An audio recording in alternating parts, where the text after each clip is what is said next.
مایوس نہ ہوں۔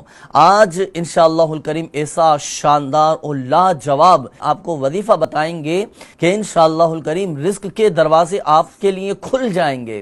ایک صحابی رسول اللہ صلی اللہ تعالیٰ علیہ وآلہ وسلم کی خدمت میں حاضر ہوئے، اپنی شکایات، اپنی پریشانی عرض کی، تو حضور صلی اللہ تعالیٰ علیہ وآلہ وسلم نے وہ تسبیح ان صحابی رضی اللہ تعالیٰ عنہ کو ارشاد فرمائی، تو انہوں نے پڑھا تو اللہ پاک کی رحمت سے ان کی پریشانی بھی دور ہو گئی۔